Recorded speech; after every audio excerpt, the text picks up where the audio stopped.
ஒரு நாட்டினுடைய அதிபர் சிரிச்சிருக்காரு அப்படிங்கிறது தலைப்புச் செய்தி.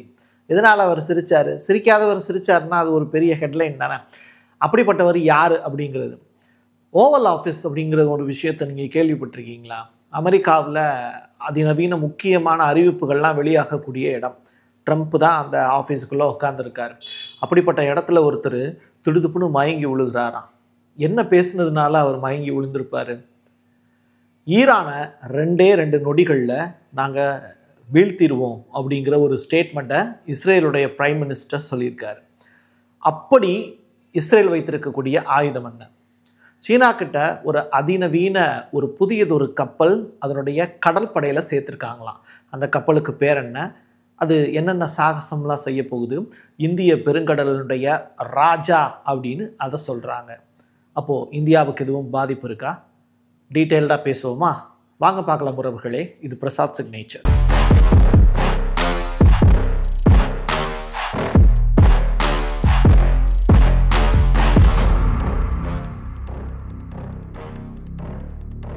Prasad signature media broadcasting private limited. நீங்க நியூஸ் ரீடரா மாறணுமா? கண்டென்ட் கிரியேட்டரா உருவாகணுமா? சேட்டலைட் சேனல்ல ரிப்போர்ட்டரா வேலை பார்க்கணுமா?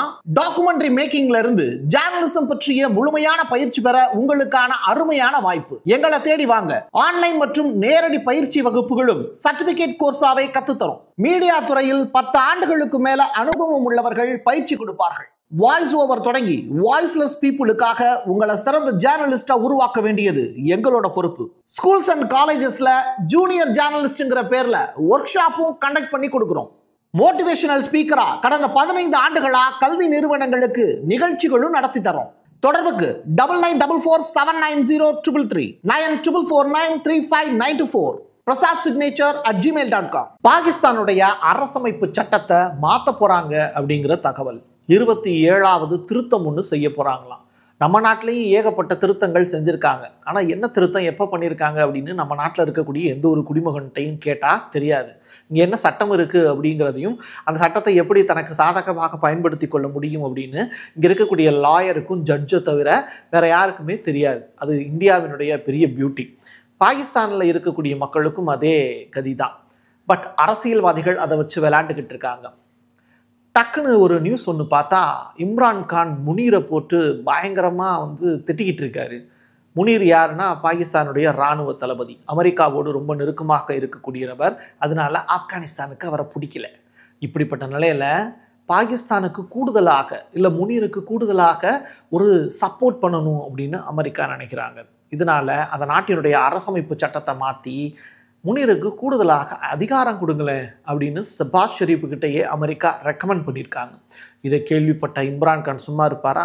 நிச்சயமாக ஆட்சி பீடத்தில் உட்காரணும்னு நினைக்கக்கூடிய அவர் சிறைச்சாலையில் இருந்துக்கிட்டே ஒரு பேட்டி ஒன்று கொடுக்குறாரு.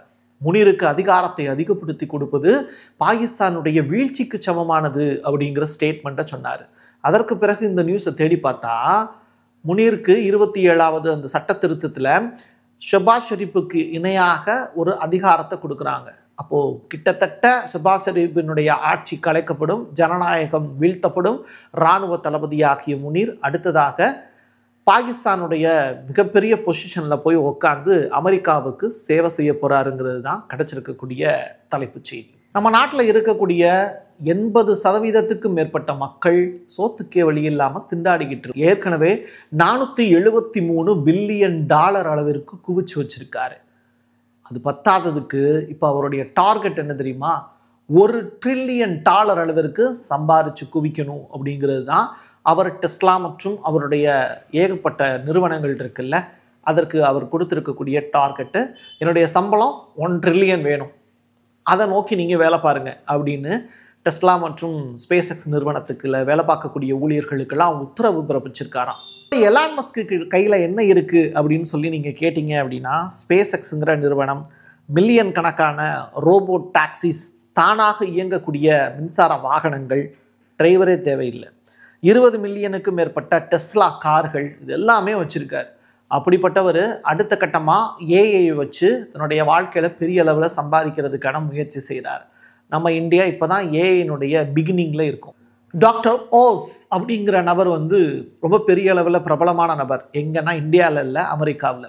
அவர் பேசிக்கிட்டு இருக்கக்கூடிய அந்த தருணத்தில் ஓவல் ஆஃபீஸில் ட்ரம்ப்பும் உட்காந்துருக்காரு. திடுதுப்புன்னு ஒரு மனுஷன் மயங்கி விழுகிறார். என்ன அறிவிப்பு கொடுத்தாங்கன்னு தெரியல, இப்படி பொத்துன்னு விழுந்து கிடக்கிறாரு. ஒருவேளை ட்ரம்ப் எதுவும் பேசியிருக்காரா, புதியதொரு அறிவிப்பு வரப்போகுது அப்படிங்கிறத கேள்விப்பட்டு ஷாக் ஆகிறாரா அப்படிங்கிறது தெரியல. புதிதாக அறிவிப்புகளை வெளியிட்டு மக்களை கலங்கடிக்கிறதுல வல்லவர் இந்த ட்ரம்ப். அப்படிப்பட்டவருடைய ஆஃபீஸில் ஒருத்தர் மயங்கி விழக்கூடிய காட்சிகள் ரொம்ப ஷாக்கான ஒரு விஷயம்தான். இன்னொரு புறம் இஸ்ரேல் ஒரு அனௌன்ஸ்மெண்ட்டை கொடுத்துருக்காங்க. இஸ்ரேலுடைய பிரதமர் நெதன்யாகு, நாங்கள் அதிநவீன ஆயுதங்கள் வச்சுருக்கோம், எங்ககிட்ட இருக்கக்கூடிய ஆயுதங்கள் ப்ளஸ் அமெரிக்காவினுடைய கைகளும் இணையும் போது 2 நொடிகளில் நாங்கள் ஈரானை வீழ்த்தி விடுவோம் அப்படிங்கிறது தான் அவருடைய ஸ்டேட்மெண்ட்டு. இது பேசிக்கிட்டு இருக்கக்கூடிய அந்த தருணத்தில் லெபனானில் கிட்டத்தட்ட 2 சிட்டிக்கு மேலே 2 நகரங்கள் மேலே அதிநவீன தாக்குதலை நடத்தியிருக்காங்க இஸ்ரேல்.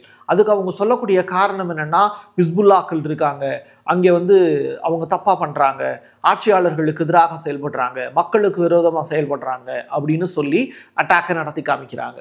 இது எந்த வகையில் ஏற்புடையதுன்னு தெரியல. லெபனான் மீது ஏற்கனவே சீஸ்ஃபயர் டீல் இருக்குது. பட் அதெல்லாம் மீறி இஸ்ரேல் செஞ்சுக்கிட்டு இருக்காங்க. இதற்கு ஆப்போசிட்டாக ஹவுதிகள், ஏமனில் இருக்கக்கூடிய ஹவுதிகள் இஸ்ரேலுக்கு எதிராக போர் பிரகடனத்தை இப்போ அறிவிச்சிருக்காங்க. அடுத்ததாக இஸ்ரேல் மீது தாக்குதல் நடத்த போகிறோங்கிற திட்டத்தையும் அவங்க வரையறைப்படுத்தியிருக்காங்க. கடற்படையினுடைய ராஜா அப்படின்னு அழைக்கப்படக்கூடிய புஜியன் அப்படிங்கிற ஒரு கடற்படைக்கான கப்பல், இந்த கப்பலை சீனா தனது கடற்படையில் சேர்த்துருக்காங்க.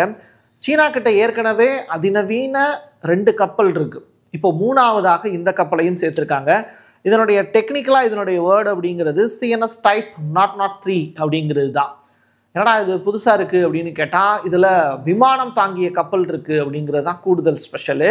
இந்திய பெருங்கடலில் இது ஒரு பெரிய தாக்கத்தை ஏற்படுத்த போகுது அப்படின்னு சொல்கிறாங்க. இதெல்லாம் பார்த்துக்கிட்டு இருக்கக்கூடிய நமக்கு ரொம்ப பெரிய அளவில் ஆச்சரியமாக இருக்குது. சீனா எதற்காக இவ்வளவு ஆயுதங்களை தயாரிச்சுக்கிட்டு இருக்கு அப்படின்னா, கடற்படையாகட்டும், வான்படையாகட்டும், தரைப்படையாகட்டும், இது எல்லாத்துலேயுமே நாங்கள் தான் டாப்பு அப்படிங்கிறத காமிக்கிறதுக்கு தான் சீனா இந்த வேலையை செய்கிறாங்க. 2050க்குள்ள ஆழ்கடல் கடற்படையை உருவாக்குவதற்கான ஒரு பெரிய திட்டத்தை வச்சுருக்காங்க. நீங்கள் தரையிலையும் வான்வெளியிலையும் தான் படைகளை உருவாக்க முடியும். கடற்படை, அதுவும் ஆழ்கடலுக்குள்ள அண்டர்சீல ஒரு பெரிய படையை உருவாக்குவதற்கு சீனா முயற்சி பண்ணுறாங்கங்கிற அந்த ரிப்போர்ட்டு கிடச்சிருக்கு. இடையில அபெக் மீட்டிங்லாம் நடந்ததில்ல, அதில் ட்ரம்ப்பும் ஜி ஜின்பிங்கும் பேசிக்கிட்டாங்கல்ல. அப்போ கூட ஜி ஜின்பிங் சிரிக்கலை. பட் தென்கொரியாவினுடைய அதிபரோட 2 செல்ஃபோனை காமிச்சு பேசிக்கிட்டு இருக்கும்போது, இந்த செல்ஃபோனுக்கான வாசல் எங்கே இருக்குது அப்படின்னு கேட்கும்போது, பின்புறத்தில் பின்புற கதவுகள் வழியாக பேசினா நிச்சயமாக கேட்கும் அப்படிங்கிற மாதிரியான ஒரு டயலாக்கு. இதை சொன்ன உடனே ஜி ஜின்பிங் என்ன நினச்சாருன்னு தெரியலை, கெக்கபுக்கேன்னு சிரிக்கக்கூடிய காட்சிகள் அரங்கேறிச்சு. இது ஜி ஜின்பிங் சிரிக்கிறது அப்படிங்கிறது உலகத்துக்கே ரொம்ப புதிய செய்தியாக சொல்லப்படுது. ஏன்னா அவ்வளவு எளிமையாக ஜி ஜின்பிங் சிரித்து யாரும் பார்த்ததே கிடையாது. ஸோ அவர் சிரிக்கும் போது கண்ணே தெரியாது, ஏன்னா கண் உள்ளுக்குள்ளே போயிடும். இத்தினோண்டு கண்ணை வச்சுக்கிட்டு சிரிக்கக்கூடிய காட்சிகள் இன்றைக்கி ட்விட்டர் அண்டு ஃபேஸ்புக் முழுவதும் வைரலான ஒரு கண்டென்ட்டாக சுற்றிக்கிட்டு இருக்கு. உலக தலைவர்கள் மகிழ்ச்சியோடு இருப்பது அப்படிங்கிறது ரொம்ப முக்கியமானது. அப்படின்னா தான் அவங்க போர் பண்ண மாட்டாங்க, வணிகம் சிறப்பாக இருக்கும், மக்களும் மகிழ்ச்சியோடு இருப்பாங்க. அப்படிப்பட்ட ஒரு நாள் சீனாவிலையும் இந்தியாவிலையும் இருந்தது அப்படின்னா அமெரிக்காவுக்கு எதிரான சதிங்கிறது முறியடிக்கப்படுங்கிறதுல மாற்று கருத்து இருக்க முடியாது. என் கையெழுத்து என் மக்களுக்கானது உறவுகளே. மீண்டும் ஒரு பதிவில் சந்திக்கலாம். நன்றி, வணக்கம். Prasad signature media broadcasting private limited. நீங்க நியூஸ் ரீடரா மாறணுமா, கண்டென்ட் கிரியேட்டரா உருவாகணுமா, சேட்டலைட் சேனல்ல ரிப்போர்ட்டரா வேலை பார்க்கணுமா, டாக்குமெண்ட்ரி மேக்கிங்ல இருந்து ஜர்னலிசம் பற்றிய முழுமையான பயிற்சி பெற உங்களுக்கான அருமையான வாய்ப்பு. எங்களை தேடி வாங்க. ஆன்லைன் மற்றும் நேரடி பயிற்சி வகுப்புகளும் சர்டிபிகேட் கோர்ஸாவே கத்துத்தரும். மீடியா துறையில் 10 ஆண்டுகளுக்கு மேல அனுபவம் உள்ளவர்கள் பயிற்சி கொடுப்பார்கள். வாய்ஸ் ஓவர் தொடங்கி வாய்ஸ்லெஸ் பீப்புளுக்காக உங்களை சிறந்த ஜேர்னலிஸ்டா உருவாக்க வேண்டியது எங்களோட பொறுப்பு. ஸ்கூல்ஸ் அண்ட் காலேஜஸ்ல ஜூனியர் ஜேர்னலிஸ்ட்ங்கிற பேர்ல ஒர்க் ஷாப்பும் கண்டக்ட் பண்ணி கொடுக்கிறோம். மோட்டிவேஷனல் ஸ்பீக்கரா கடந்த 15 ஆண்டுகளா கல்வி நிறுவனங்களுக்கு நிகழ்ச்சிகளும் நடத்தி தரோம். தொடர்புக்கு 9944790333 94493594 prasad signature@gmail.com.